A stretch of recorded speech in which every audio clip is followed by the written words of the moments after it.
Assalamualaikum warahmatullahi wabarakatuh. Perkenalkan, nama saya Marlina dengan NIM 2002 401409 kelas A1.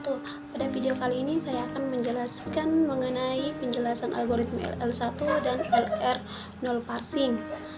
Langsung saja. Algoritma LL1 merupakan algoritma parsing tanpa parsing atau prediction. Kemudian L pertama mengacu pada proses input dari kiri ke kanan. Nah, inputannya itu dimulai dari sebelah kiri ke kanan. Sedangkan L kedua pada penelusuran derivasi dari paling kiri untuk setiap string. Juga dimulai dari sebelah kanan ke sebelah kiri. Dan L1 menggunakan tumpukan stack dalam melakukan proses parsing. LL1 parsing dapat dilakukan apabila tidak terdapat produksi atau struktur program yang memiliki left recursive atau left factoring dan ambigu. Selanjutnya left recursive dan left factoring. Nah, di sini sudah ada CFG. Nah, di sini kita akan cari left recursive atau tidak. Baiklah, coba S turunannya S plus A. Nah, di sini maka S turunannya A plus S assumption per A plus S assumption B kali A assumption. Kemudian untuk S actionnya sendiri kita definisikan sendiri jadi left recursive. Jadi S kita tidak tulis lagi di depan, yaitu plus A S action dan minus A S action dan excellent. Dan dari sini left recursive-nya sudah hilang. Tinggal kita lihat di sini S turunannya A dan A. Nah, di sini disebut dengan left factoring. Nah, untuk menghilangkan left recursive-nya jadi S turunannya A. Jadi variabel A ini kita tambahkan ke variabel lain. Nah, pada simbol ini masih S, jadi S double action. Jadi mereka berdua ini sudah cukup. Jadi tinggal sisanya B kali A S absent. Sedangkan S absent tetap plus AS absent dan A minus AS absent dan excellent. Nah, sekarang kita akan mendefinisikan S double excellent. Sisanya tadi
tulis di phrase-nya E turunannya TE action.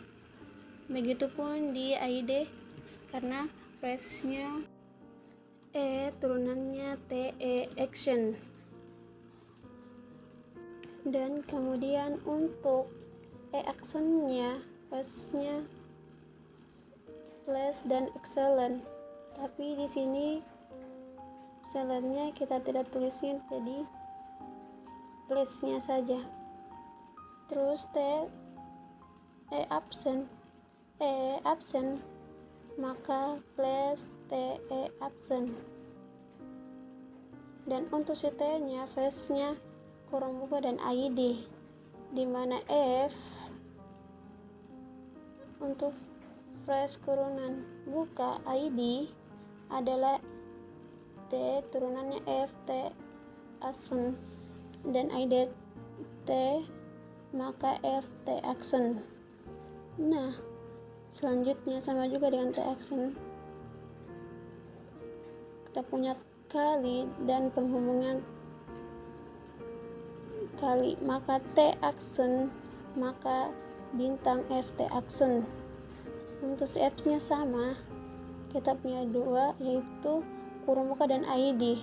Kurung buka mempunyai E dan ID turunannya juga ID, berarti kita tulis F maka kurung buka E dan kurung tutup. Dan untuk ID nya F maka ID. Maka kita akan lanjutkan untuk follow nya. Untuk follow nya kita akan menetapkan yang mempunyai epsilon. Dan untuk yang memiliki epsilon ini yang akan ditetapkan pada turunan masing-masing pada follow-nya. Berarti si action kita tetapkan pada follow-nya. E absent maka epsilon, dan kurung tutup E absent dan epsilon. T absent maka epsilon, kurung tutup T absent maka epsilon. Begitupun di dolar, T absent maka epsilon. Ingat, pada proses parsing ini kita harus benar-benar benar, karena ini langkah awal kita untuk mencari stringnya.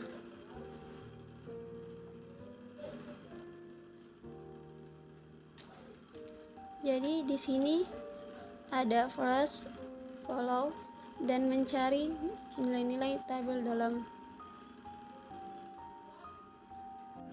tabel parsing. Simbol awal dan di inputannya yaitu kita memiliki string, yaitu ID plus ID, yang terakhir adalah step.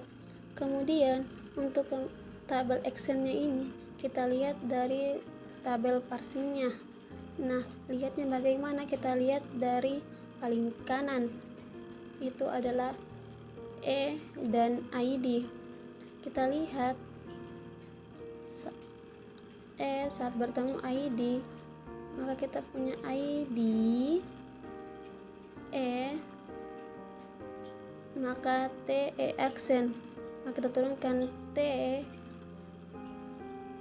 E action, maka kita sudah turunkan menjadi TE action, maka kita balik menjadi E action dan T, dan inputnya masih tetap seperti ini, ID plus ID stack. Ini T plus F T ID stack E action T action dan ID, sedangkan inputannya ID plus ID stack. ID ketemu ID, maka hasil actionnya F maka ID. Stack E action T action ID, maka inputannya ID plus ID stack. ID ketemu ID, maka hasil actionnya mas ID.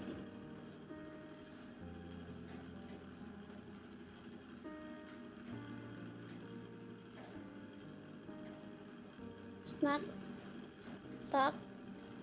action T action, maka inputannya plus ID stack. Hasil dari actionnya T action, maka action. Stack action plus ID stack, maka hasilnya action plus T action. Action T plus, maka inputannya plus ID stack, maka hasil actionnya max plus stack action T, maka inputannya ID stack. Hasil dari actionnya T, maka FT action. Action T1 action F, maka inputannya ID stack.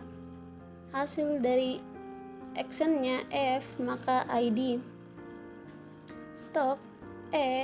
Action T action ID, inputannya ID action. Hasil dari actionnya merge ID. Stack action T action, maka inputannya stack T action, maka epsilon. Parsingnya action, inputannya stack, actionnya action, maka epsilon. Stack parsingnya, inputannya stack, hasilnya acop atau berhasil. Nah, ini aja proses parsing dari saya. Terima kasih. Ada kurang dimaafkan. Wassalamualaikum warahmatullahi wabarakatuh. Assalamualaikum warahmatullahi wabarakatuh. Pada video kali ini saya akan menjelaskan tentang metode parsing, di mana di sini menjelaskan tentang button up parser.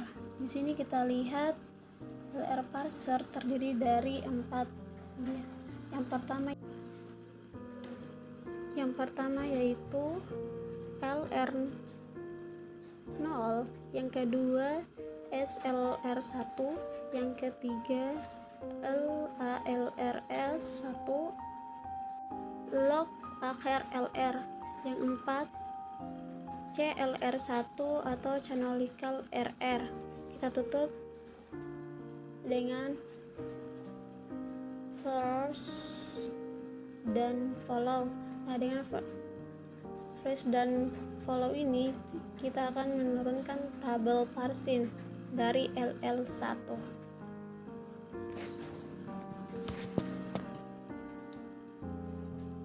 Dan pada LR0 dan SL1 atau simple RR bisa disebut dengan LR0 item.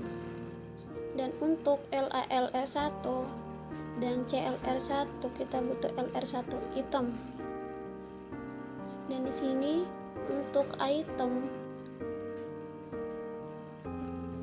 yang pertama itu diagram transisi dan tabel parsing. Oke, jadi untuk angka 0, LR1 dan CLR1 dan LR1 dan CLR1 kita membutuhkan diagram transisi dan tabel parsing. Baru setelah itu kita akan menentukan tabel actionnya. Tapi dari yang berbeda dari LR1 item dan RS1 item, dari diagram transisi kita akan menambahkan plus load ahead. Nanti kita akan melihat apa itu load ahead. Nah, langsung saja kita masuk pada pembahasan itu algoritma LL Norparsim, yaitu di sini kita bisa lihat CFG, maka S turunannya A besar, A turunannya A besar, dan B. Dan di sini kita akan melakukan algoritma transisi. Diagram transisi, misalnya kita ambil dari sini S, maka A besar. Di sini kita simpan di samping dot. Kita akan memindahkan ke setiap variabel. Setiap dotnya berada di sebelah kanan. Atau misalnya kita turunkan S, maka A dot A, atau S maka A dot. Jika semua nilai dotnya berada di sebelah kanan, maka diagram transisinya itu telah selesai. Untuk konsep yang lainnya,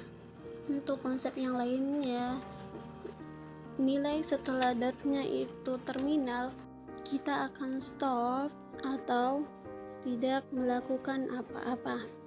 Tapi jika nilainya dot adalah A variabel, maka kita akan panggil variabel tersebut.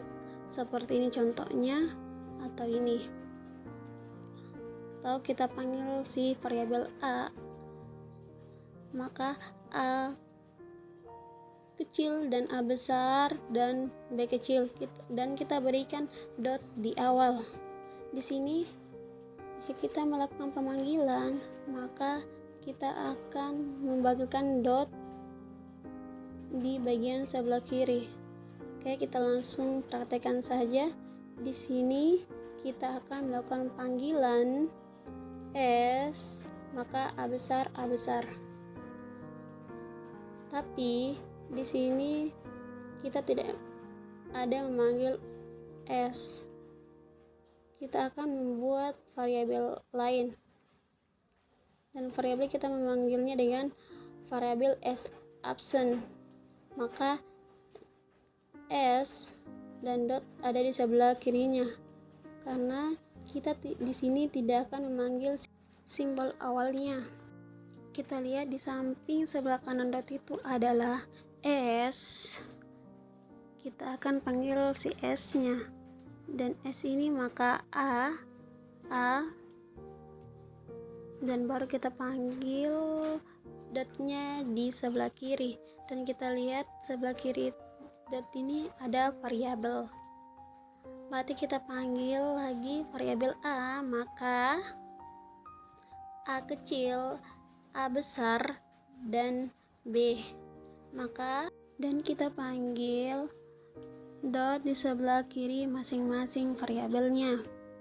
Dan jika sudah terminal, maka akan sudah stop dan berhenti melakukan diagram passing. Maka ini sudah selesai. Oke, ini disebut T awal atau T0. Setelah itu kita melakukan transisi dot. Di sini kita akan melakukan baris per baris. Berarti dotnya kita akan memanggil melewati variabel S. Berarti ini menjadi S aksen, maka S dot. Dari sini kita tidak cari lagi karena sudah selesai. Jadi ini disebut I1. Nah, kemudian baris kedua kita variabel A pindahkan. A berarti S, maka A dot A.